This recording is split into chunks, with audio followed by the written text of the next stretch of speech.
Hello and welcome to Friday Night F4, the official podcast for the Vera Tools British F4 Championship, certified by FIA.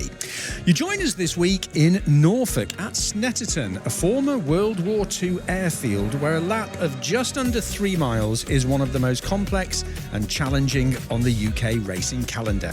And dare I say it, I might even whisper it, bank holiday weekend, and the sun is shining. We're in for a gorgeous weekend at the circuit, and apparently it could get up to 30 degrees on Monday. Oh, you can smell the barbecue smoke already. After last weekend's furious 45-second lap at Brands Indy, many of the drivers told me they were looking forward to Snetterton, and I can see why. It's one of the circuits that requires the whole package, as it has a mix of fast, long straights and a tight, twisting infield in the first half of the lap. Speed, bravery, great car control and excellent racecraft are what wins the day here in Norfolk.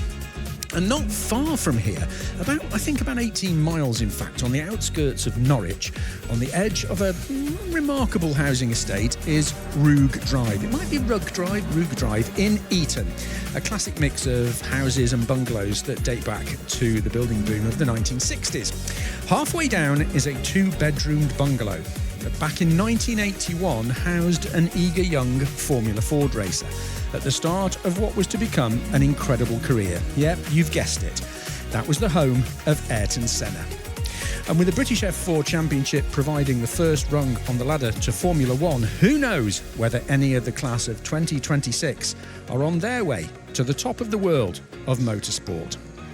This weekend, Snetterton hosts the third race weekend on the British F4 calendar, and with the opening 6 races of the season being shared by 5 different winners, the question is, who will be next to take the top step of the podium?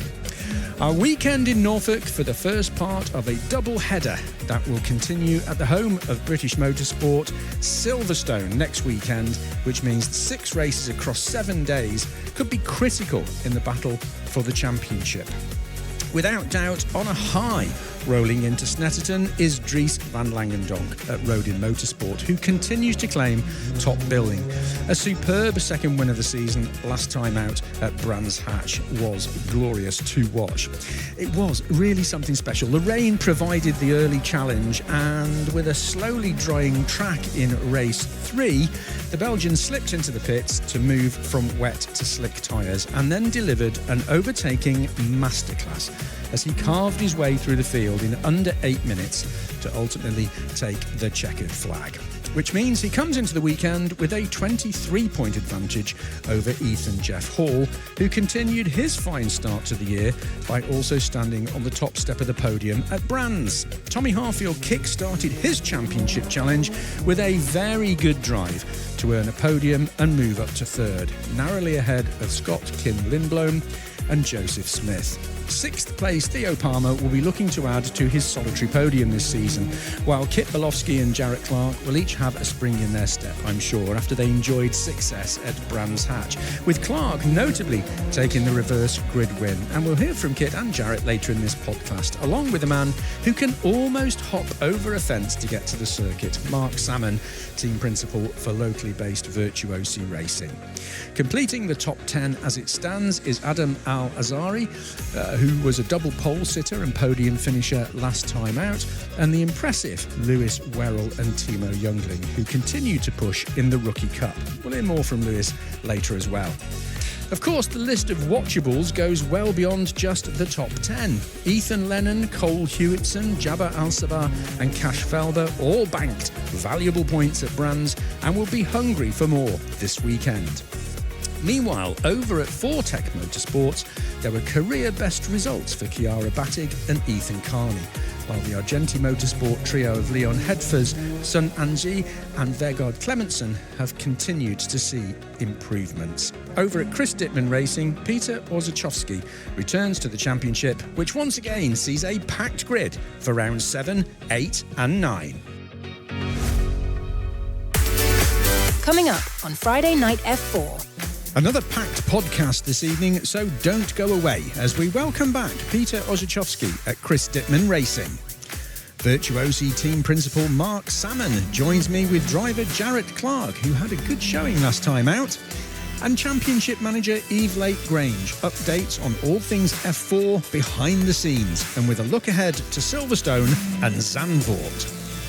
Kit Belofsky and Ethan Carney drop by to chat, and after setting the pace in FP1, Lewis Wherrell rounds off this week's podcast. Sit back and enjoy this evening's Friday Night F4 from Snetterton.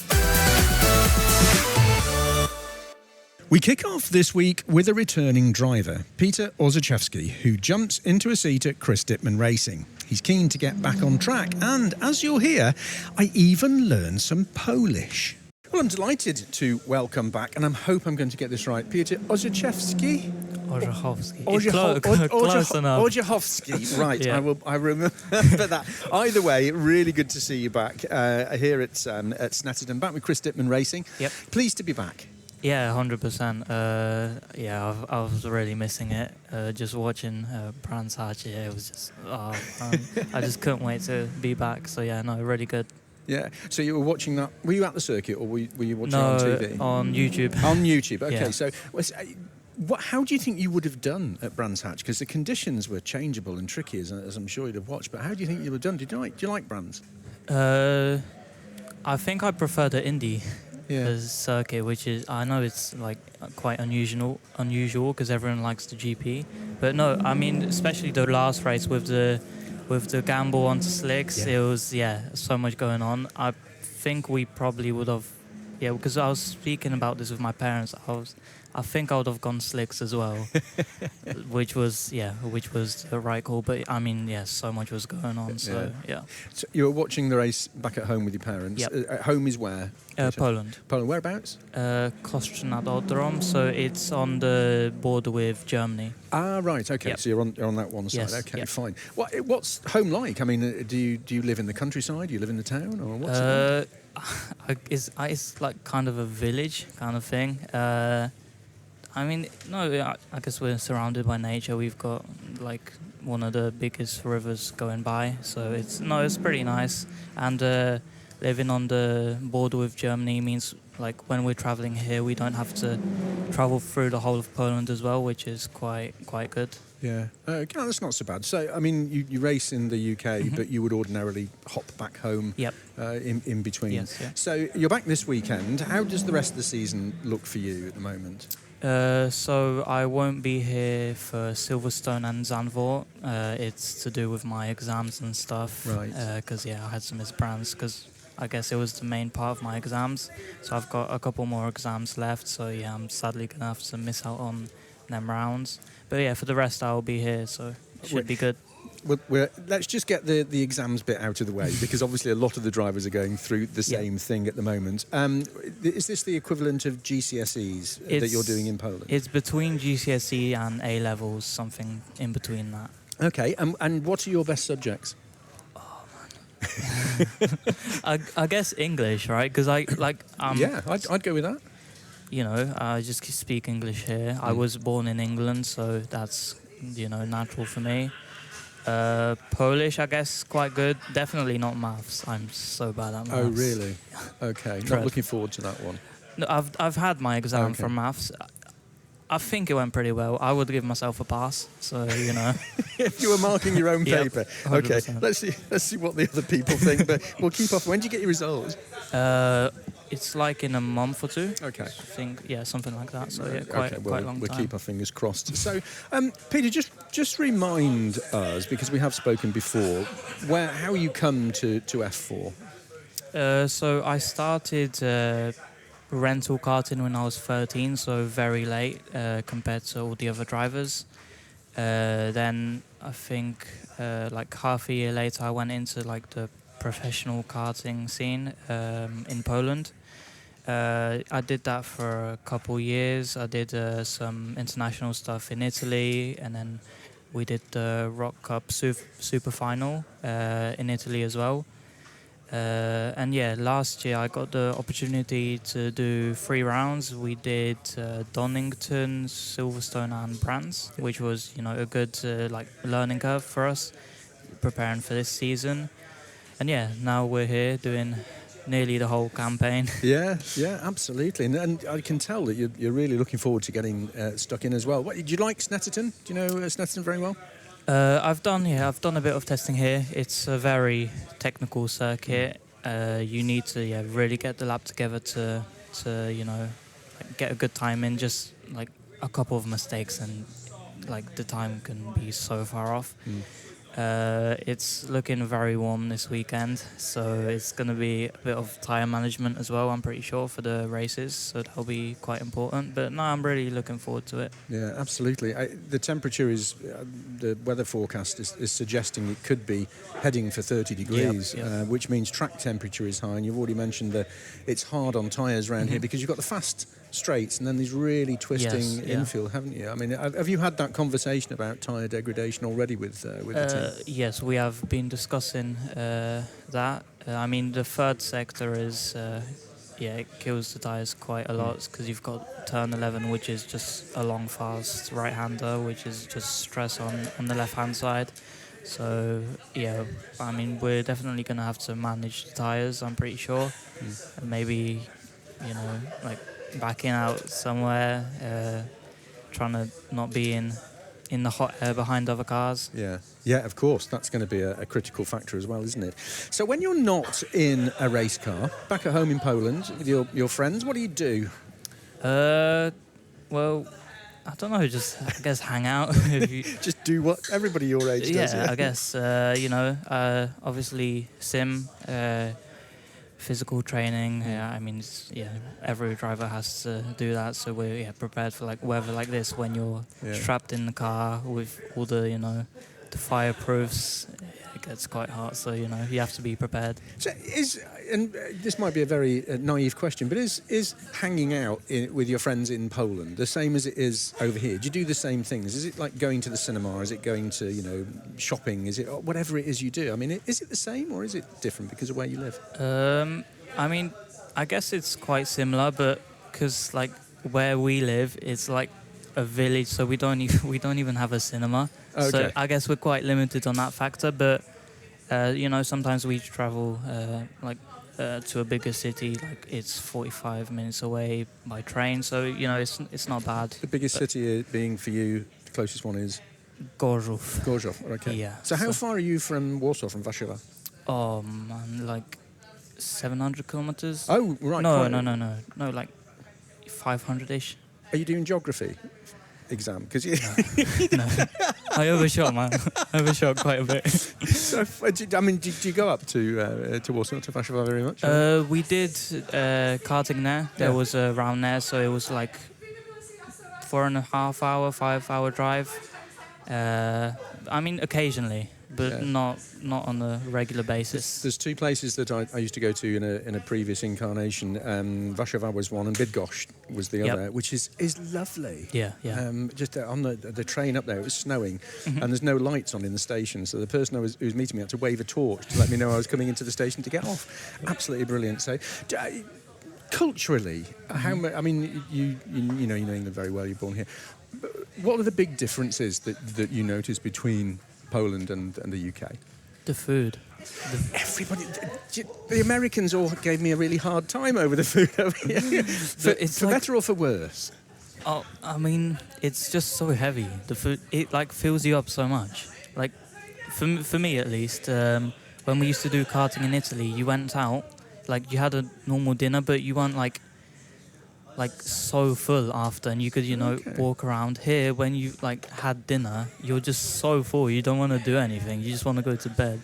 So what's your favourite Polish dish? What do you like eating at home? And what have you found over here that you like that doesn't leave you feeling like you need to lie down? I like barsh, so it's basically like this beetroot soup. We have it for Christmas as well. It's so good. But here... oh man! Yesterday I had a prawn cocktail. In like the salad form. It was quite good. Okay. Steak pie is quite good as well. I'm quite a big fan. Do you have to be careful with your diet and manage the sort of carbs and protein and things like that? I think it's more like I know what's best for me. Like I don't want my stomach going funny after some sort of food, so I just stick to like the basics. Don't want to risk it. Fair enough. What are you hoping to get out of this weekend, Peter? I mean, I know you want points and you'd like to be on the podium if at all possible. But what are you going to be happy with this weekend? Because you're jumping back in the car after a little break, aren't you? So you need to probably find your feet again. But what's your expectation? I mean, we're mostly focusing on the Rookie Championship now. Yeah. I guess kind of gaining back some points, obviously, from brands when everyone was racing. We obviously fell down some spots, lost a couple points compared to the whole field. So just gaining, back the points. Hopefully some rookie podiums. At Donington we were 20 thousandths of a second from a rookie podium, which, so annoying. But hopefully we can get it this weekend, which will be, really good. Yeah, absolutely. And you're going to do it in the sunshine as well, which 100%. will be tremendous. Now, just finally, you mentioned that you were sat watching at home on YouTube with your parents, because everybody can watch the racing on YouTube. Presumably your friends will be watching and hopefully listening to Friday Night F4. So send them a message in Polish. Well, let me think. Dziękuję za wsparcie I trzymajcie kciuki. Excellent, which means... Which means thank you for your support and cross your fingers. Fantastic. Right, I wish I could speak. Dzień dobry, is that Polish? Yeah, that's good morning. Good. Oh, well, I could have started with that. So what's thank you? Dziękuję. Dziękuję. Peter, lovely to see you. Thank you for teaching me some Polish, and have a great weekend. Thank you. Next up, it's local team time, as not far from here is the HQ of Virtuosi Racing. And I was joined by team principal Mark Salmon and driver Jarrett Clark. Well, it's really good to see Mark and Jarrett with me here in the studio at the Media Centre F4 Race Centre. We were just talking, not unsurprisingly, about the weather. Yeah. I mean, I'm a Brit, it's what we do. As soon as the sun comes out, we wonder what that thing is in the sky. Yeah. Out comes the barbecue, job's a good one. Exactly. You were saying you don't need sun cream, you like the vitamin D, Mark? Yeah, I do like it, yeah. I get whined at quite a lot to put a hat on and do it, but never really have done. I don't mind it. What we mustn't do is let everybody know that you were saying you wish you had Jarrett's hair. Well, yeah. Then I definitely wouldn't need a hat, Joe? Yeah. Listen, good to see you. Snetterton, such a different circuit, isn't it, from Brands Hatch? It was a great time out last time. We'll have a chat about that in a second. But first of all, your local circuit, Mark, you sort of told me once you can almost jump over a fence, can't you? Or cycle in from where you are. What makes Snetterton so special? Today it's just a nice track. It's got a bit of everything. It's got high speed, it's got low speed. So yes, it's quite a demanding track compared to where we just was at Brands Indy with only 5 corners. Yeah. We've got 3 corners in sector 1, so that's nearly Brands Indy done. So, but no, it has a bit of everything. Challenging track, some really hard corners to get correct. To execute the lap, you need to really be on the limit round here. Yeah, and it's an interesting mix, isn't it, of some long straights, but the infield bit. So setting up a car for maximum speed down the straights, yet maximum downforce around the corners, that must be a bit of a headache. Yeah, it is. You have to get the right balance. There's no point having lots of downforce on for the corners if the drivers are not going to use it. But then again, you don't really just set the car up for the long straights neither. I think there's more to be gained in the corners than there is on a straight. So yeah, it is hard to set it up, and obviously every driver's different as well. They like a different car. I mentioned in my introduction, it's one of those circuits where you need the need for speed because you need to be quick. You also need the racecraft and the talent to get round here not only safely. You're looking at Jarrett. Now we've got lucky we've got Jarrett here, isn't it? Who's sat next to you. So Jarrett, you've done some testing here, obviously, and know the circuit. What do you make of Snetterton? It's probably one of my favourite circuits on the calendar. It's just got a bit of everything, and it's a really technical track. So it's quite rewarding when you get a lap right, Yeah, there is variety, isn't there? There isn't. I don't think there's a minute where you can not concentrate here, is there? yeah. It's just got everything in the circuit, really. High speed, low speed. long straights, really technical, long corners. Yeah, absolutely. So let's just go back a little while to Brands Hatch. Last time I spoke to you at Brands Hatch was a smile on your face because you'd had a good weekend. You must have left Brands Hatch with a renewed sense of what's going to go well for you this season. Yeah, definitely. I mean, we were really quick all the way through testing. Then obviously I didn't have a great qualifying, but in the races I think we maximised what we could. Just didn't make the right call in the last race to go for 6, but in the other 2 we definitely did really well. And some points in the bag, which is, I always say to people, earlier on in the season you get those points in the bag, that could play in your favour come the end of the season, couldn't it? Yeah, we got good points. Hopefully we can do that again this weekend. So what have you been doing since the last time I spoke to you? I mean, you've got all this downtime, nothing to do. If only that were true. What have you been up to? Well, I've been at school pretty much the whole time, and catching up on schoolwork that I missed for Brands. But also this week I've been preparing for Snetterton. Yeah. Are you a good student? Mentioning school, you are a good student. Okay. What are you good at? I like maths, and I really enjoy PE as well. Yeah. Doing that for GCSEs. Is it GCSEs for you this year? No, it's next year. No, is I'm it? at GCSEs next year. Okay, fine. And so maths is your good subject. What's your least favourite subject? I wouldn't say I really have one because I dropped all the ones that I don't like. Okay.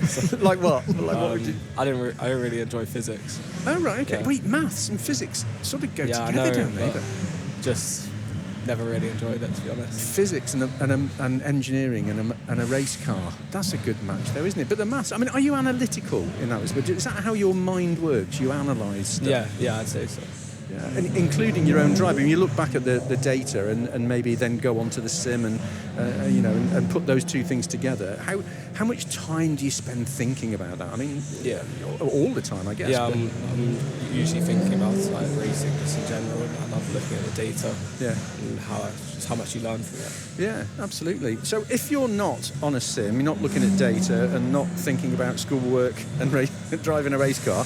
When you've got some other time, Mark's looking. What do you mean you've got other time? Not Arsenal. You're not an Arsenal fan, are you? Yeah, I am. You are. Well, congratulations to Arsenal for that. Many listeners will know that I'm a Manchester City supporter, lifelong. Well, nearly all my life. I'm not dead yet, obviously. But yes, that was a tough one to take. But do you get to games very often? Have you been down to the stadium? I used to go a lot more regularly, but because I'm not able to as much because of racing. We obviously don't have like a season ticket, but we do go to the games that we can go to, me and my dad. You got the Champions League final to come as well. You'll be watching that? Yeah, I'll be watching it. We'll be at Silverstone, so obviously can't go. Oh, of course, yeah. You're shaking your head, Mark. You're not a football fan. Yeah, I'm a Tottenham fan. Couldn't get any words from me. Goodness me. That is a great conversation. I know everybody wants to talk about motor racing, but a Tottenham fan, a Manchester City fan, and an Arsenal fan. Goodness me. So it's touch and go for Spurs, isn't it? Your fate is in West Ham's hands to some degree. I think it's in our own hands, really. Yeah. And it has been for a few games now. But yeah, it wasn't a great day for me on Tuesday. Probably the worst day of footballing I've had in my life. Yeah. Arsenal win the league, Tottenham losing Chelsea, and then turning up and seeing him the next morning wasn't ideal. Did you rub it in? Were you rubbing it in? Oh, yes. Well done. Right. We should talk about motor racing and not football. So, Jarrett, just remind me, because I do remember talking to you previously on Media Day about, what you're on the journey in single-seaters. Is your ultimate goal F1? Yeah, obviously that's like my ultimate goal, but I think just trying to get as far as I can single seater and eventually becoming like a professional racing driver. Yeah. So it's a goal in general. So what sort of a driver are you? I mean, I tend to ask this question to all the drivers because I'm interested. You're an analytical driver, a thinker. Some are, there's a space 3/4 the width of a car, I'm going to go for it. Sort of drivers, risk takers. What sort of a driver are you? I say I do. I can be quite aggressive sometimes, but yeah, I think I wouldn't say I have like one exact like driving style. Like I think I'd like to be aggressive in the races, try and maximise what I can, but also try and be smart and stay out of trouble. Yeah. Yeah, it's interesting, isn't it? You go through life, when you get to my age and Mark's age, you begin to sort of read people differently. And I always look out for the people like you who are quite quiet and you keep yourself to yourself, but you get behind the wheel of a race car. I mean, think about Tommy Harfield, for example, and another sort of similar type character. I mean, how does that work for you as a team manager, do you look at the drivers in the same way? Do you balance personality and driving ability? You do have to balance the personalities, and it's when they first come and drive for you, is understanding how they work and what's different between them. As you say, every driver's very different. How they analyse data or how they drive on track, it can be completely different. So it's an understanding that, and a relationship they have to get with their engineers, which can take time. Understand it, like Martin the first year, obviously took us a while to understand him, but then staying with us for a second year, we knew how he worked, his terminology and stuff, and how we could extract the best from him. So, yeah, you do have to balance it quite a lot between the team. Interesting, you mentioned Martin Molnar, who's now moved on and is doing very nicely, thank you very much. It was interesting to watch your relationship with him and his relationship with F4 through that season, wasn't it? And he's incredibly positive, but when he got out of the car and it hadn't gone well, that roller coaster went down, didn't it? No, it did. Which is, it's only natural, because they all want the best result. They all want to do well. So, again, then it's managing that situation as well, and just being a father figure to them and picking them up when they're down and praising them when they're doing well. As a team manager, you look at different characters, and I look at some of the other garages, and you can spot the joker in the pack, you can spot the thinker in the pack, you can spot the one who's going to push everybody off at the first corner as well. I mean, how's that working in your garage? Just talk me through, Jarrett and the other drivers. Yeah, I think Jarrett's the sensible one, I would say. He's liking that, aren't you? He is. He's quite quiet. He's sensible. Can be a bit of a clown sometimes, but no, Jarrett's good. They're all really good. Joseph, he's a completely different character himself. But again, sensible and serious when he needs to be, and does a good job.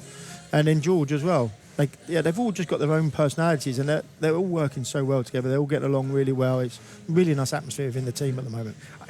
Talking of the team, are you? I mean, you're not where you'd like to be. You'd like to be higher up. I'm sure, knowing how competitive you are, Mark. But you're also a realist. I mean, are you happy with where you are at the moment? The way that the season and the team is and the drivers are developing. I think speed-wise, yes, I'm happy with the speed we've got. Round one was really good. We had 3 drivers in the top 6 in qualifying, and then qualifying at Brands didn't go to plan. How the test had gone on in midweek and the FP, but there's some really good pace within the team. All 3 of them are pushing each other along really well.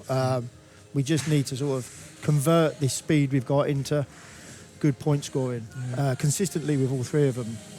But it will come. They're all pretty much all first year drivers. Okay, they're not rookies, but they're first year F4 drivers. So to start where they started, I think is strong. Is very strong, and I think they're only just going to grow in strength, and they're going to get better. And every race weekend, they're pushing each other. Brands Jarrett was the quickest there out of the group. Joseph was at Donington, and then we turned up here on Wednesday, and George seemed to be the strongest one. So it changes day to day, session to session, track to track. So which is as a team manager, it's a good position to be in, to have 3 of them that can push each other and be so close. Absolutely. On Sundays, Jarrett, we have the Meet the Drivers autograph session where you get your Sharpie out and sign all those marvellous photographs of yourself. How big is your queue? There's lots of people queuing up for you. Well, I mean, they sort of queue up for everyone, so... Funny enough, one of the other drivers, I won't mention who it was, but you can probably guess, was saying that his queue was always the biggest. Oh, okay. I'm not telling you who it was. And then there was a lot of discussion about, oh, no, it wasn't, but because you all go in a line, don't you? But you enjoy meeting the fans? Yeah, I think it's a great experience, just meeting all the fans and getting to know them. Yeah, do you get conversations or just questions and... Bit of both, to be honest. What do they want to know? About how weekend's been, how we're enjoying F4. Yeah. And it's interesting, isn't it, that you are an inspiration. All of the drivers are an inspiration to people who want to move into motorsport. There'll be people looking at you, following your career, maybe saying, "Look, I've got his autograph, and now he's in F1." That'd be something, wouldn't it? Yeah, that would be cool. I think, it's just a great experience. Everyone just meeting. Who are the drivers that you idolise, that you follow? What in anyway, in anything, any motorsport. Well, I used to like Sebastian Vettel a lot when he was in F1. I also like Lewis and Max. Yeah, just everybody likes Max Verstappen, don't they? It's interesting. I wonder why. But so, did you ever manage to meet any of these drivers? Did you get any autographs or photographs with them? Yeah, I got photographs of them because I went to Silverstone when I was about 6 years old. I met quite a few of them, like even when they were in F2. Right. So you're a bit older than 6 now. Do you remember that? I think I can remember back to about 6. You remember me too? Yeah, I do. Wow, even at 6 years old. Yeah. God, goodness me, fantastic. Did you manage to? You still got those photographs? Yeah. Fantastic. Well, that's really good. You're a bit older than 6 now, aren't you? Yeah. Were you cute? Were you like cute 6-year-old looking for a? Yeah, the smile on your face. Were you a cute 6-year-old? Yeah, of course. I'm still thinking about the hair, which is really good. So, just finally, I mean, it's getting really warm, and we're going to be going out for some free practice fairly soon. What's on your agenda for this weekend? I take it for granted that you want to be top of the podium, all 3 races, reverse grid poles, the whole lot. I mean, that's a given. But realistically, you like Snetterton. What are you going to be happy with this weekend? I think I'm going to aim to try and get a win or a podium in race 1 and race 3. Yeah. I think that's the aim. And, yeah, a good qualifying like we had in Donington. Obviously, I struggled with my starts at Donington, but I think that's fixed now, so we should be able to. Yeah. And again, throughout this championship, almost every single circuit qualifying is really important, isn't it? Because there's a lot of really good talent this year, and it feels to me, I say this every year, feels to me closer than it has been for a little while when you look at the grid. Yeah, no, it is very close this year, and there's 10 drivers, maybe 10 drivers that you could say could win it. There's not one that you would say definitely going to run away with it. But yeah, it is close, and I think what's made it close is that we've had the test days in the week of the races as well, so they've all had extra track time, and it condenses down. Like Brands Hatch, I think in FP there was a second covering the first 28 on the Wednesday test, and then it just got closer and closer, and I think in FP the last session there's like 4 attempts covering the top 28, so by having a test on the race week, it allows everybody to keep practice and close up and improve, and just makes it even harder for everyone. But it makes it interesting as well, really interesting. And looking at the forecast, I don't think there's anybody's going to be really rolling out the wet weather tyres, are they, like we did at Brands? No. It was critical, wasn't it? That change of tyres for Dries, I mean. Yeah, it was. We did the same with George, and he was right behind Dries with 2.5 minutes to go. But yeah, unfortunately, got pushed off onto the grass, and then obviously ended up in the wall. But yeah, it was tough with Joseph and Jarrett at the time when the first safety car come out. We was in P3 and 5, so it was risky to take them out of the points, and knowing how close the field was and the conditions, there was chances of yellow flags, safety cars, red flags, which the race probably should have been stopped earlier than it was for the incident that we had with George, but it wasn't. So yeah, unfortunately, them last 2 minutes cost Jarrett and Joseph the points that they deserved that weekend. And obviously Georgia did a great job coming through on slicks. Him and Dries were like hot knife through butter, let's say, going through them. But it's all learning. And yeah, we move on to this weekend and hope for a better weekend. And it's only the 3rd weekend of the season. Exactly. Just finally, next weekend is Silverstone on the famous GP circuit. Jarrett, you looking forward to that? Yeah, I think just racing at a prestigious track like Silverstone. I think I'm really excited. Hopefully I can have a good week there. Yeah, absolutely. Listen, never mind next week. Let's concentrate on this weekend. Have a great weekend, both team-wise, Mark, for you. And Jarrett. I've no doubt we'll speak later at the podium, because, as you know, I chat with the top 3 drivers all the time at the podium. I've just got a feeling we're going to be chatting, Jarrett. Good to see you both. Have a great weekend. Lovely, thank you. Now, with so much going on behind the scenes, it is always a pleasure to catch up with Championship Manager Eve Lake-Grange. And we couldn't help but be very British and begin our chat with a mention of the weather. Well, Eve, hello. Good to see you, as always. You walked into the F4 race centre with the sunshine behind you not 5 minutes ago, looking radiant, because you haven't been feeling so good, have you? No, but I am back firing on all cylinders now, and the sun is shining. It is shining. Snetterton. Mm-hmm. It's either feast or famine at Snetterton, isn't it? Because a couple of years ago, you will remember, we all walked around here ankle deep in water, and I think the roading guys were surfing at one point. Unbelievable. Now we've got the prospect of huge temperatures this weekend. Huge temperatures, and swimming and paddling pools instead. Absolutely, absolutely. We should just mention anybody who is coming down this weekend needs to bring water, sun cream, and a hat. Yeah, you've got to be safe in the sun. You have. Right. what a season it's been so far. And we're only 3 weekends in, which is incredible to say, isn't it? We had a great season kick-off at Donington. We had drama and tyre changes and that amazing lap or two by Dries van Langendonk at Brands.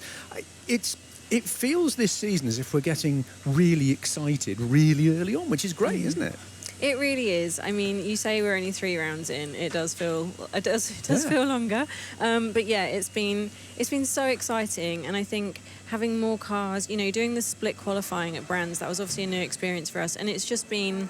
The racing's been so good, and I think that it's setting the season up really nicely. I think there's lots to look forward to, and yes, Dries is at the top, but we've had 5 different winners so far, and I don't think it's going to be anything but extremely close all season. Yeah. So we talked about this at the beginning of the season. In fact, back at Media Day, where we looked at the pedigree of the drivers that were coming through, the returnees and the rookies. And the talent on the grid, packed grid, is incredible.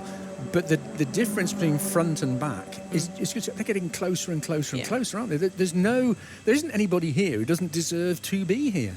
Oh, exactly that. It's so close, to have the whole grid or most of the grid within a second. It's just, it's incredible to see. And like you say, the talent, I think each team has got someone, in the mix. And I think that's great as well. Yeah. So competitive. Absolutely. And some of those characters are now beginning to show themselves, aren't they? We know who the jokers in the pack are. We know who the nice? considered ones. Yeah, coming out of their shell. It is nice. Yeah. And you've mentioned this to me before in a sort of very, I use the phrase advice, motherly sort of way, as you see these young drivers coming through.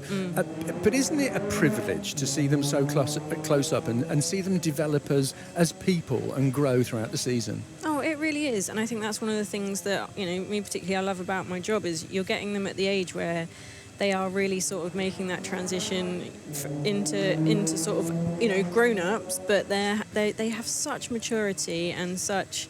but like you say, seeing their personalities come out, it really is nice to see just a glimpse of what they can be in the future. Yeah, absolutely. And particularly the quieter ones who aren't quite as used to the media attention and all the rest of it. When they finally find their feet and start to come out of themselves, it really is brilliant to see. Brilliant to see. We're very lucky. We're very lucky. So that's 2 really good rounds, 6 races under our belt so far. Another 3 this weekend. Whereas you've already mentioned, it is going to be very, very warm. Yes. Track temperature is going to be high. There's going to be tyre wear.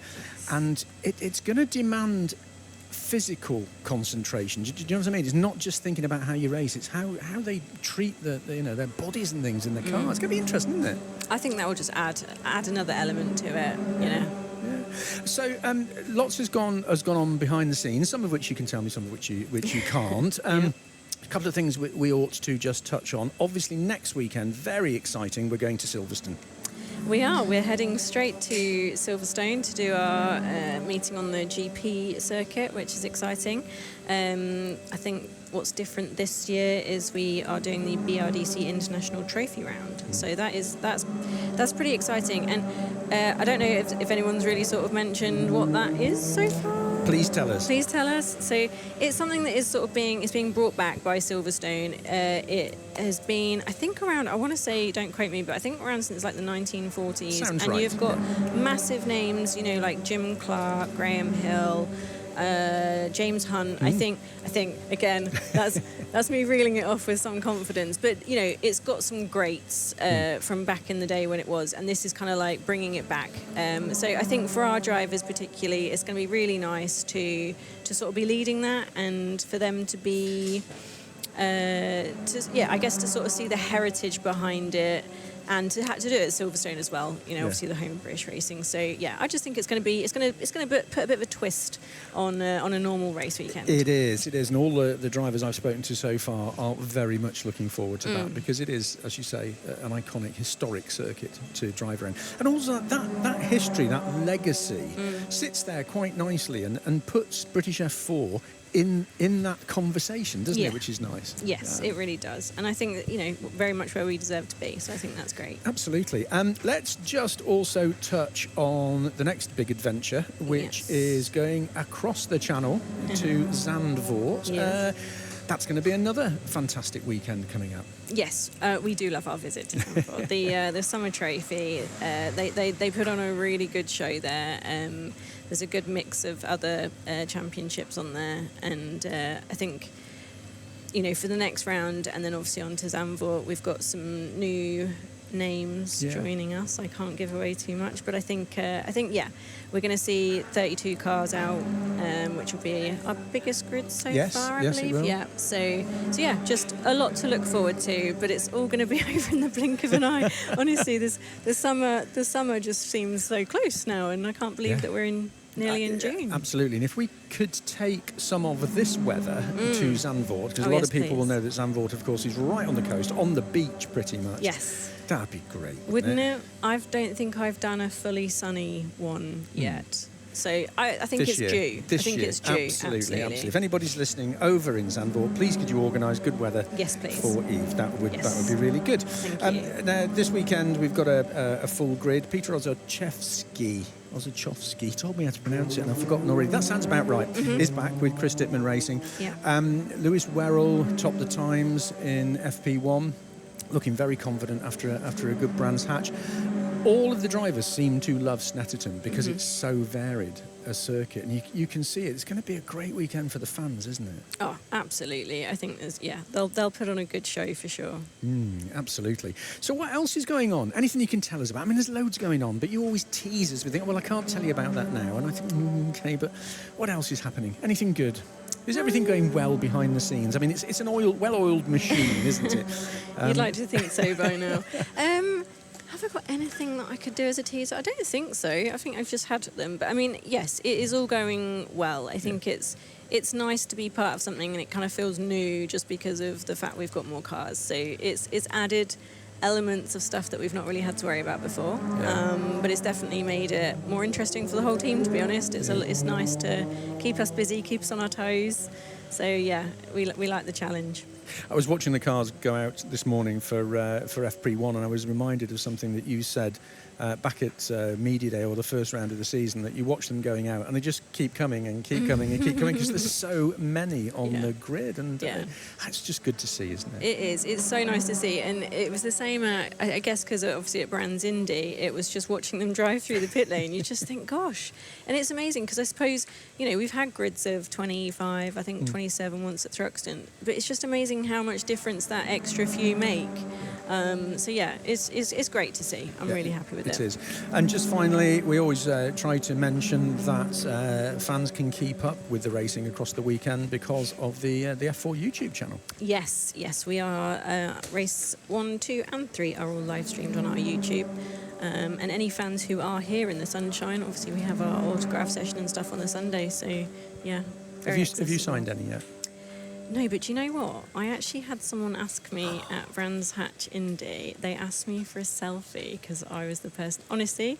Brilliant. Yeah, I mean, I've made it, right? Absolutely. Right, Yeah. Anybody listening, come down to the F4 Race Centre, ask for Eve Lake-Grange and tell her you want a selfie. Eve, really good to see you. Have you got water and sun cream for this week and a hat for this weekend? I haven't got a hat. Maybe I should try and figure that out, but I definitely tick in the rest of the boxes. A knotted hanky works well. Well, I'm sure that would look great. Eve, really good to see you. And you, thank you so much.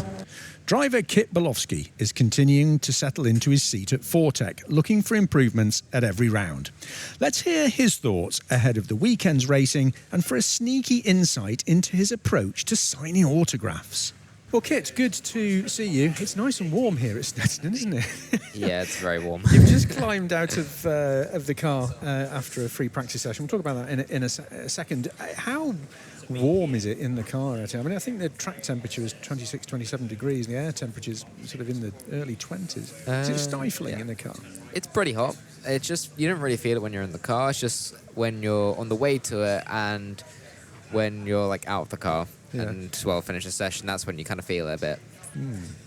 How much information do you get on your display on the steering wheel about engine temperatures and things like that? Do you get any warning lights and things? You do get warnings if it's too high. For instance, if the temperature is over 100 on the water temperature, it'll say on the dash, then it'll go like red and have flashing bits on it. Right. So what do you do then? Radio the garage and say, what do I do? Yeah, but it usually doesn't get that high. It's only when you're like idle and if you're sitting there for too long with the engine on, that's when it happens. Okay, fair enough. How are you settling in at Fortec? Funny enough, the garage is just next door to our race centre here, isn't it? Yeah, it is. How are you settling in? How's it going? Yeah, it's going good. There's been some changes, there has been, and it's getting better, I'd say. But just kind of settling in, working out with the team, what to do, and looking forward to this weekend. Hopefully we can improve. Improvement is, I mean, a lot of the drivers are saying, look, we're now 6 races in and I'm beginning to see where I can make those changes and how I can improve. How would you sum up the first 2 weekends for you? Donington just had difficulties with quali and kind of, I didn't have difficulty with it at the time, just didn't get the lap allowed since I had the off track. But pace in that was good, just struggled, I guess, with that and just kind of messed up the weekend. And Brands Hatch had also a difficult time, just didn't get it. That time, just didn't get the time really for it and struggled. But in the last race, got it through and did a good strategy in the air. Yeah, absolutely. So when you're going through this settling in and learning period, what are the conversations like that you have with the team? Do you analyse every little bit of the data, or is it more of a general chat that you have? Just we look at whatever my teammates are doing and what they can see and say, all right, you're doing so-and-so wrong. For instance, you're turning too early in T4. For instance, you're turning in too early and pinching the corner.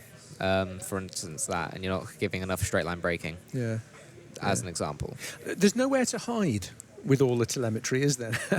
Not really, no. You kind of get you just get your deeper secrets exposed, don't you? Yeah, that is true. But every day has to be a learning day, doesn't it? And that's the point to it, which is important.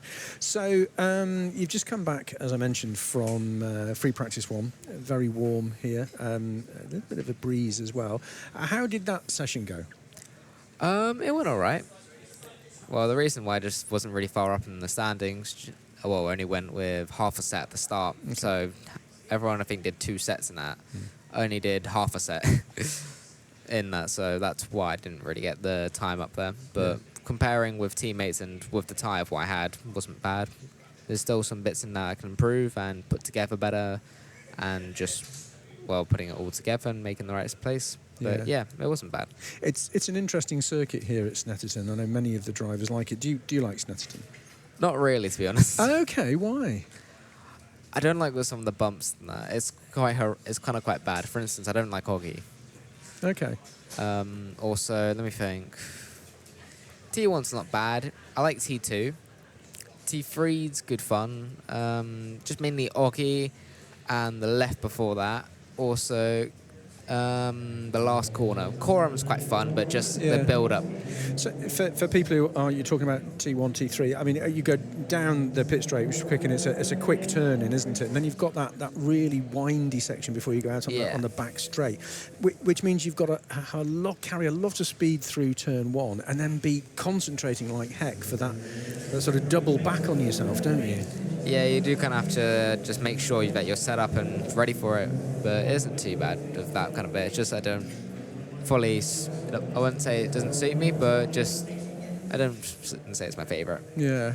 How much input do you get into finding that balance of setup? Because you need the straight line speed, but also you need the down force for the twisty bits. I mean, the conversation with the engineers, you saying I need more of this or less of that, or how does it work?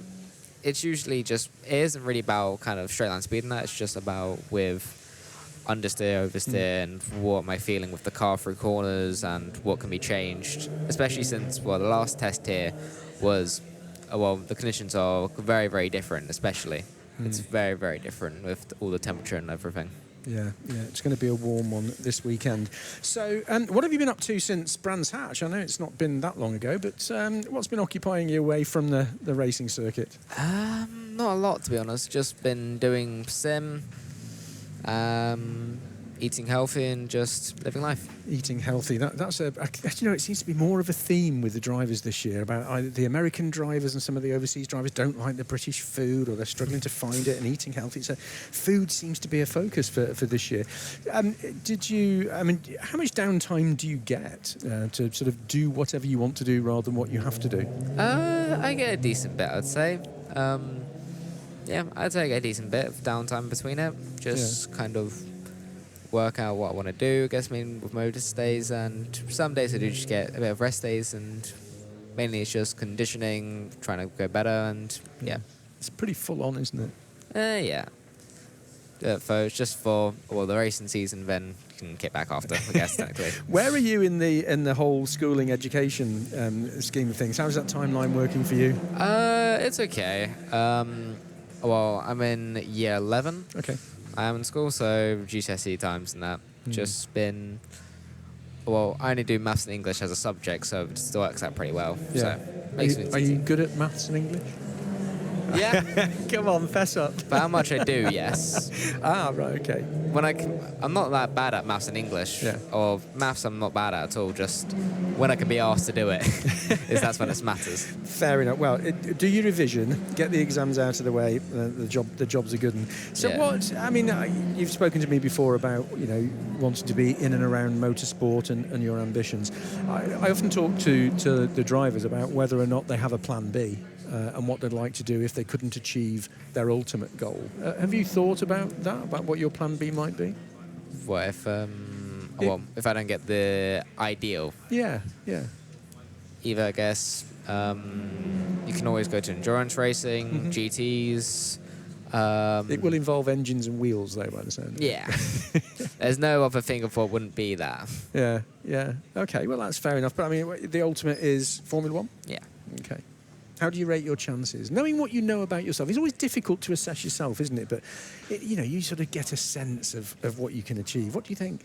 You can't really say anything with the sport. It's a big deal with luck, money, and just where you can get with also connections as well. Yeah, no, absolutely. It's a lot of networking, isn't it? Which is another burden on your shoulders to go out and network with the people who can help you. Yeah. Just finally, it's going to be a lovely weekend this weekend. Some big crowds always at Snetterton. Yeah. And always a lot of interest in the autograph session on Sunday, where we'll sit out in the sunshine, which would be great, and all the people queue up. Do you like meeting the fans? Do you like signing the autographs? I don't mind it. I do it because it's what's required, and it's not too much. I sit there, wait until someone hands me a piece of paper, sign, done. Next one, done. Right. You don't engage in lots of conversation with them then? I haven't really had much engagement, I guess, in a way of talking wise. But I've had a little. Try and line some people up to come and ask you some nice questions. Selfies. What about selfies? People want to take selfies with you. I think I've had 3. Okay. So far. And do you sign with a really logical way of signing your name, or do you do a big sort of flourish with a Sharpie? If you want to, I can show you. Okay, right, there we go. Let me give you a pencil, because I haven't got a Sharpie. There we go. Now, he's just scribbling. Oh, right. Now, if you'd shown me that, obviously people can't see it. If you'd shown me that, I wouldn't know that said Kit Belofsky. Oh, well, it's a bit of a messy one. Give me a second. Wait, pass me it one more time. I love the fact you're being critical about your own... here we go.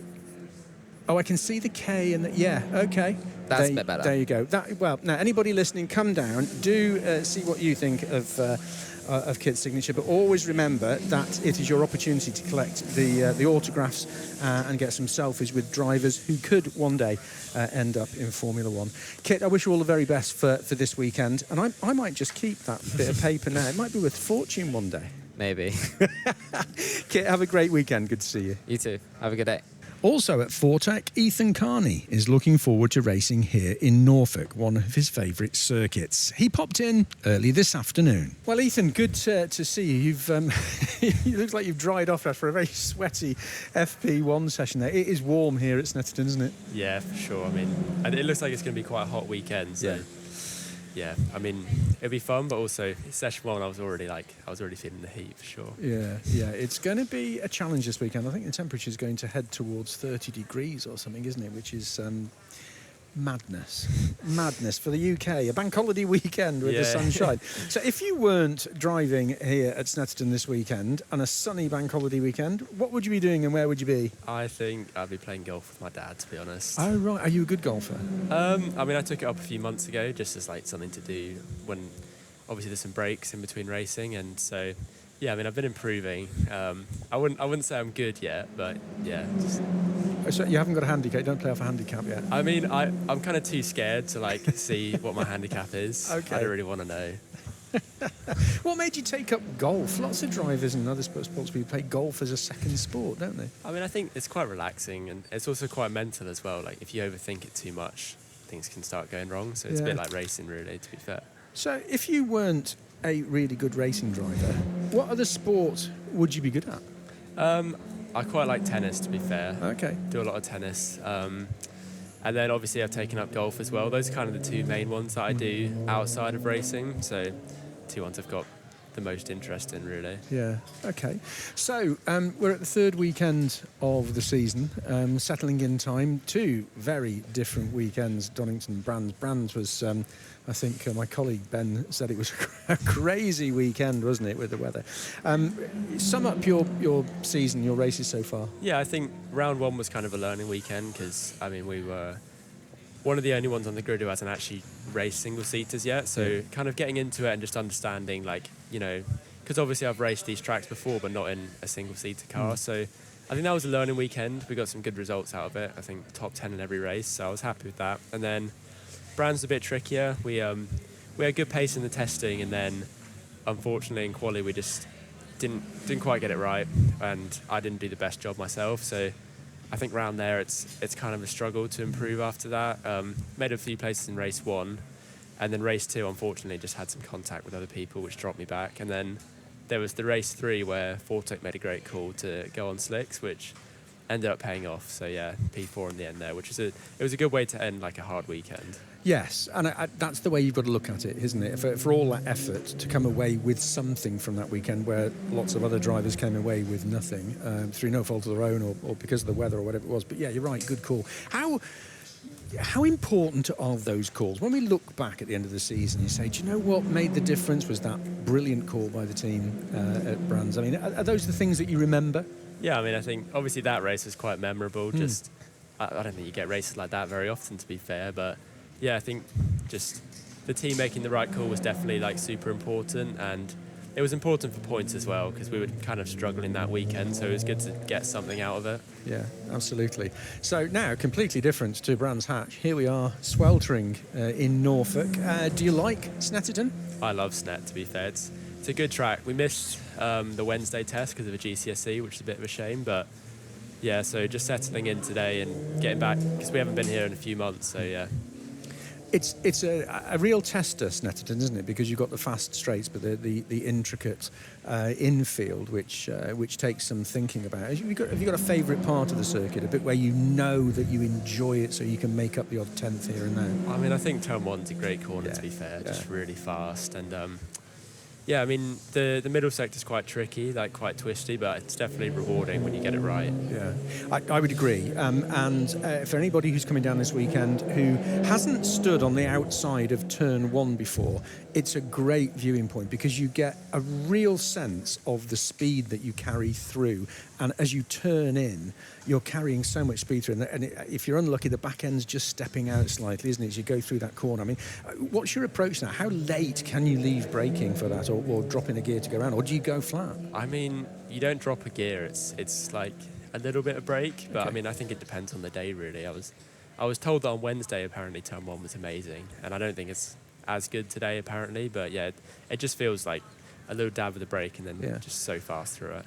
Is the difference the temperature and the track temperature and therefore the impact on the tyres? Is that what makes the difference for you going into that corner? I think, yeah, track temp and wind especially as well. Like if you've got a headwind, it's always going to feel a lot better. So, yeah. The headwind giving you that extra little bit of downforce off the front wing? I think so, yeah. Okay. Oh, excellent. You mentioned the dreaded GCSE. Is it just the one or more than one? I mean, I've had a few, but it was just the one on Wednesday. Okay. What have you done so far? I mean, I've had a lot, to be fair, a lot of paper ones, because there's 2 papers for every subject. So what's the one on Wednesday that you had to do? Wednesday was RS. Oh, okay. Yeah. How did that go? I think it was okay. You've got a nervous look on your face. Yeah. How have the others gone? I mean, are you confident? Are you a good student? Do you like schooling? I mean, I hope so. I think it's all right. Yeah, just a bit of a shame that I don't. There's no other exams that clash with racing. It was just that one, which is a bit of a shame to miss out. But yeah, it's all right. What are you hoping for from this weekend? I'm going to take it as a given that you'd love to be on the top of the podium and bank some points. I mean, I accept that of every driver that is here. But you like the circuit. You're now getting your eye in. You're putting some good performances. There's improvements coming at every opportunity. What will you be happy with from this weekend? To be honest, like I'd like to just do my best, do the best job that I possibly can, really, and just see what happens. To be honest, I don't want to put too much expectations and pressure on myself, so I'll just, I mean, no really like position expectation. I'll do the best job I can, to be fair. Yeah, and that's all you can expect, isn't it? I mean, and the relationship with the team is obviously good. Yeah, for sure. Yeah, they've helped a lot with, I mean, obviously getting into it initially, and then also just learning about the whole. It's just such a different type of racing in F4 versus Ginetta, what I did last year. So it's like, it took some getting used to, but Fortec had definitely helped a lot. Yeah. Oh, it's good. Listen, have a great weekend. It's going to be a warm one. Make sure you get plenty of water in as well. Yeah. But I really hope you have a great weekend. Perfect. Thank you. Thanks for dropping in. Rounding off this week's podcast is Lewis Wherrell, who in a very hot FP1 earlier found himself setting the pace. And after a very good session, I caught up with him to look forward to this weekend's action on track. Well, Lewis, good to see you here at Snetterton with a smile on your face, because you've just set the pace here in FP1, haven't you? Talk me through that session. First session of the weekend and P1 in the end. Very good execution from myself and the team to get the most out of it. And we'll keep working through the free practices and looking forward to qualifying tomorrow. Yeah. You've had a reasonable outing this year so far, haven't you? Some highs and some lows where I know you've been disappointed perhaps in how it's turned out. But generally, you're settling in really well and looking very comfortable out there. It's been an up and down season so far. The luck's not been mostly on our side. But yeah, we're developing over the season, getting faster and faster, and looking to get some race wins and some podiums by the end of it. Absolutely. So Snetterton this weekend, I've already alluded to the fact and spoke earlier on in the podcast about how warm it is here. It's great. Bank holiday weekend in the UK, and it's steaming hot, which is good. Which brings its own challenges. When you've got a track temperature of sort of 23, 24, 25 degrees and above, that has an impact on tyres, particularly around here, doesn't it? Have you noticed that so far? Not so far, no, but I think it being so warm this weekend, it's bound to happen in the races because they're a lot longer than what we're doing in practices. So, it's going to be managing the tyres as much as possible throughout the races. And managing your own fitness, I guess, as well, because I know you can sit in front of a fan or go air conditioning before you jump in the car, and it is open, so it's not like being sat inside a touring car, for example. But the heat and the humidity does have an impact physically, doesn't it? A lot warmer in the car. Same amount of driving as other tracks, but it being a lot warmer doesn't help. Get a lot more sweaty in the car, and it's just a lot harder. Yes, you jump out and the first thing you reach for is a bottle of cold chilled water, isn't it, which is good. So what have you been up to since the last time I spoke to you at Brands Hatch? What have you been doing with your time? Well, I had exams at school. Ooh, so what have you done? What subjects have you done? Bit of everything, really. English, I've completed English Lit.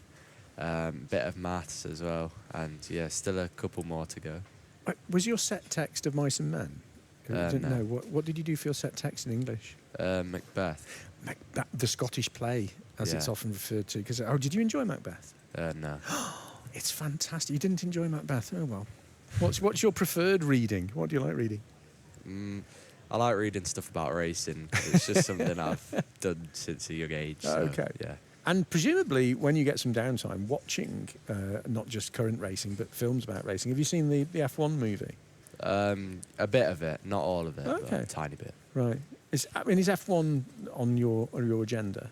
Yeah, it's where I want to be in the future, but any form of motor racing with a good amount of money in it will do for me, really, because it's going to be really hard to make it to F1 with all the drivers that can get there. Yeah, a critical phrase there with money in it, isn't it? You've got to be good enough to attract the sponsors, haven't you? And that becomes very much part of a modern racing driver's armoury, doesn't it? You have to be good at talking to those sponsors and convincing them that Lewis Wherrell is worth putting hundreds of thousands behind. Yeah, it's really difficult, but I started since 5 and we're not going to give up like that. So my dad's working as hard as he possibly can. Likewise, all my family, really. And I couldn't do it without them. So, just try and keep on going. And another interesting point you make there about the family involvement, and you say they're working really hard behind the scenes. How conscious are you of all of that effort being a weight on your shoulders to do well? It's not really something I have had to change since throughout my karting career as well, because we've had a lack of money all the way through, so I've just got to go out there and do the best I can, and the outcome's the outcome in the end, really. Yeah, and what you do on track repays all of that faith in you, doesn't it? Which is good. You're smiling, which is good to see. So you know you can do it because you've got the racecraft there as well. You enjoy Snetterton? Yeah, it's a lot better than the first 2 rounds. One of my favourite tracks this is. A lot more corners than Brands Indy. Further gap between the whole grid, not as close as Brands Indy, but I really enjoy this track. Yeah, you can tell because you set the pace this morning and did so to some aplomb. I mean, it was an early setting of the pace and nobody caught you. I know it's free practice and we don't know sort of what setups and what people are trying and tyre choices, tyre rotation and things like that. But it's always good to have the bragging rights at FP1, isn't it? Yeah, it's always good to top the first session, just boost the confidence for the whole weekend, really. But we'll keep developing as a team and try and go even faster. Yeah. How do you feel about qualifying around here? Because you've now set a pace, which means, in the back of your mind, hopefully, that means a good qualifying pace as well. So I don't think the weather forecast and the track temperatures are going to change dramatically. Well, hopefully not. Really nice weekend with the temperature, but we'll see in quali. I mean, we qualified 2nd in group at Brands Indy and 3rd overall. So try and go 2 better than that. Yeah, absolutely. Well, if today's session is anything to go by, I think you've laid down a really good early marker. The Sunday, I was talking to all of the drivers today because it came up in conversation. On Sunday, we have the autograph session outside the brilliant F4 race centre here, which is very close to the podium, which hopefully is where you might be over this weekend. And all the F4 fans come in and you sign stuff like that. Do you enjoy meeting the fans? Yeah, I enjoy meeting the fans. That's why this is as enjoyable as it is. Yeah. But yeah, hopefully some of them see me on the top step this weekend. And what about, I was talking to Kit Belofsky about signing autographs, because a couple of the drivers have got very big flourishes, haven't they? And you can't read them. In fact, Kit did his for me, and I couldn't read it. What's yours like? Is it very sedate, or is it a big flourish? Have you got smiley faces on it or something? I mean, it's pretty easy signature, to be honest. Okay. It's just my initials and my favourite number I've had throughout karting, really. Which is? 98. 98, yeah. Okay, why 98? I don't really know, really. I just had it picked when I was a young age and just used it ever since. Right. And is it your lucky number when you're picking lottery numbers and things? Yeah. You could do with a lottery win to fund. Yeah, hopefully, yeah. Number 98 is the one for you. So we're going to have a warm weekend here. A qualifying session tomorrow and race 1 tomorrow. Then the races on Sunday. There's going to be a huge crowd. It's going to be very warm. You are, without doubt, going to want to consolidate and get some of those points in the bag, aren't you? Yeah. After the first 2 rounds, we aren't where we want to be in the championship, really. And I've proved in FP1 that we've got pace to be further up, and we're going to try and just improve through the whole season, try and fight at the front for the end. Absolutely. Your teammates within the garage, they're all keen to do the same. I mean, and whilst you're in competition with each other, is there a good feeling within the team? Do you get on well? Yeah, all 4 of us get on really well. We try and learn what we can off each other as well on the track, but the main goal is to win for ourselves. Obviously, it'll be really good to do well for the team as well, because they deserve it. They've put so much hard work into all of us. Yeah. But yeah, I just want to try and win for myself, really. Absolutely. I think you're sitting 3rd in the Rookie Cup at the moment, so putting some rookie points in there would be nice. Getting your hands a little closer to that silverware would be good. Yeah. It's not been a bad season, but it's where we need to start improving now at these certain tracks. Yeah. Do you know where that improvement's going to come from? Can you identify where the extra bit of consistency maybe, or that extra 1/10 of a second is coming from? Is that the sort of conversation you're having with the team? Yeah, I think last week the problem wasn't quali, which we struggled with at Donington. Just a lack of pace at Donington, really, and we found what was wrong too late. And Brands, we had a good weekend apart from race 3. Ended up not finishing, just on the wrong tyres, and yeah, that was unlucky, but I think we have the pace to be further up at the front. Yeah, absolutely. Have a really good weekend. It's going to be a warm one, but really good to catch up with you, and a cracking performance in FP1. Well done, Lewis. Thank you. And that, sadly, is it for this week. Quite the packed podcast. And thank you to all our guests who took time out of their busy day to come into the F4 Race Centre studio. Qualifying for the Cadola Watches Pole Position Award takes place on Saturday morning at 9:50 before race 1 gets underway later that afternoon at 4:15 UK time. 2 more races at 10:40 and 3:50 respectively will then play out on Sunday. Fans around the world will be able to watch every racing lap live on the British F4 YouTube channel on Saturday and Sunday, while Sunday's 2 contests will also form part of ITV4's free-to-air coverage in the UK as part of the BTCC TOCA package. And international viewers can watch race 2 and 3 again on the British F4 YouTube channel. You can also keep up to speed with every moment on track via the TSL Timing website and, of course, our usual social media channels.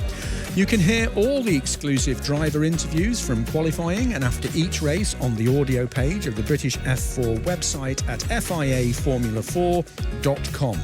And if you missed any of this evening's podcast or want to enjoy it again, then you can find the Listen Again feature on the same webpage. If you're coming down to Snetterton this weekend, please don't forget the driver autograph session on Sunday at the F4 Race Centre. And if you're making it trackside, please do bring plenty of water, a hat and lots of sun cream. It's going to be a scorcher.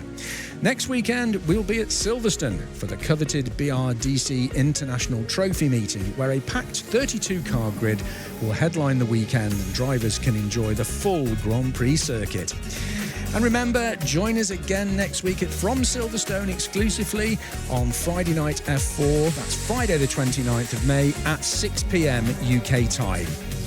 My thanks to the F4 Media Centre team, Ben Bunell, Eve Lake-Grange and Flora Scott. The producer was Matt Jones, and this has been a Create Media production for the Vera Tools British F4 Championship, certified by FIA. I'm Steve Taylor. Thank you for listening.